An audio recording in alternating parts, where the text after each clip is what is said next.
Welcome to the deep dive. Today, we're tackling a really common headache in decentralized finance, lazy capital, that LP token you have, maybe just sitting there doing one job when, well, feels like you could be doing more. We're talking about that classic DeFi trilemma, right? Your capital's locked up, you can't easily use it somewhere else. Then there's the big one, custodial risk. Your tokens leave your wallet. Big yikes for many people. And honestly, just the complexity of managing all these different positions, it's a lot sometimes. Almost makes you want to stick to stables, yeah. So our mission today, explore a potential solution. It's not just about stacking more yield, but maybe redefining how capital works efficiently in DeFi. We're going deep on something called the Pulseium power stack. And the idea is turning those, kind of lazy LP tokens into a yield powerhouse, earning 4 different rewards. And here's the kicker, keeping your capital safe and sound, right in your own wallet, non-custodial. That's the key phrase here. Yeah, it's an interesting approach. Pulseium really seems positioned as like an engineered solution to these exact DeFi problems. The core idea is letting your capital stay liquid and stay self-custodied, putting it to work harder without those typical trade-offs you mentioned. Okay, right. Let's unpack this power stack then. You described it like a financial lasagna, which I love. Correct. The values and the layers. So what's layer 1? The foundation. Exactly, the foundation. Layer 1, it starts simple, providing liquidity on a DEX, a decentralized exchange. Let's take the example they use, the Pulseium, PSM, and wrap Pulse WPLS pair on PulseX E2. So just by being a liquidity provider there, you're earning your share of the trading fees. Standard stuff, 0.22% on PulseX V2. But because that LP tokens contains PSM, it also earns you native PLS rewards automatically. Think of it like passive income just from holding the right asset within your LP. And importantly, these rewards happen regardless of Pulseium-specific farms. They're foundational. Okay, that makes sense. Base layer yield.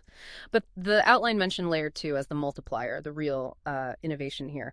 How does this non-custodial proof of LP farming work? Like, really work without the tokens leaving my wallet? That sounds almost too good to be true. Right. This is where it gets clever. Layer 2 is non-custodial proof of LP farming. You interact with the Pulseium farms, you stake your LP, but, and this is crucial, the LP tokens do not move. They stay right there, secure in your wallet. Pulseium's smart contract just does a simple check, like a read-only scan, to confirm you're holding them. And just for proving you hold those LPs, you start earning another token, IRS. That's the INC reward service token. And this fundamentally just eliminates custodial risk for your main capital. Right. That's a massive trust signal. Yeah. You're getting another reward stream just for proving ownership of assets you already have without handing them over. Wow, okay. No sending tokens anywhere. That is a big deal. So what's layer 3 then? The flywheel. Yeah, the flywheel. Layer 3 revolves around that IRS token you just earned. Now, typically farm tokens, people often sell them immediately to create sell pressure. But with IRS, there's a built-in reason not to dump it. Holding your harvested IRS or even providing liquidity for it unlocks another layer of rewards, the final layer. You become entitled to earn INC tokens.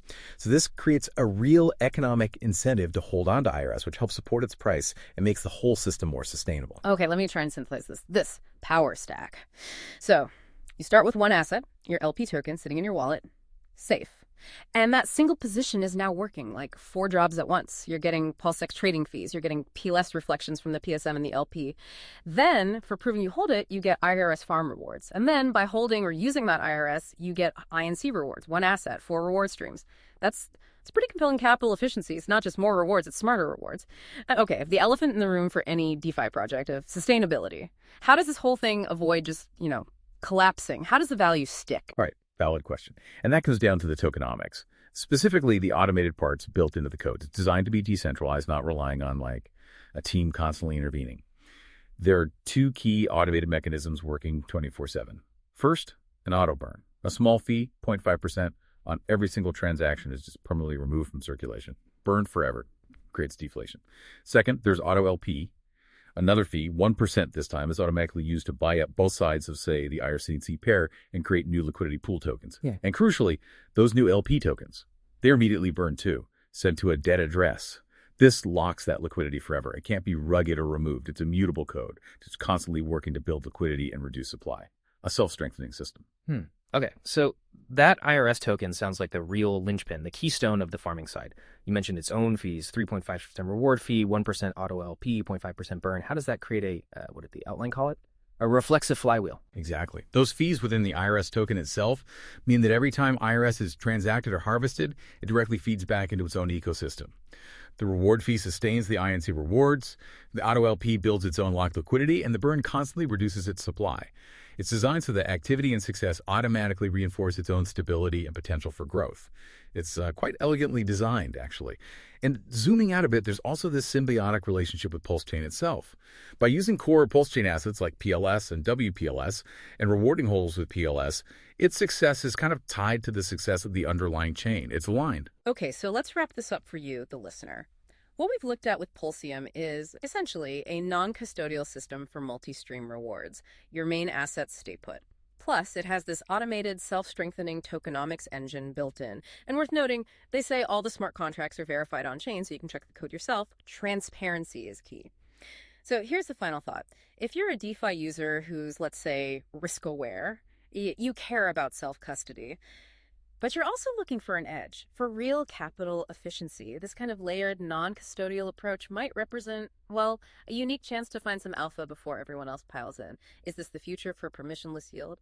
And this is absolutely crucial, always do your own research, DYOR, that's rule number 1. If this sparked your interest, though, and you want to get into the nitty-gritty details, check out pulseium.com/dcux, or if you're thinking about exploring the farms themselves, that's over at pulseium.com/farms.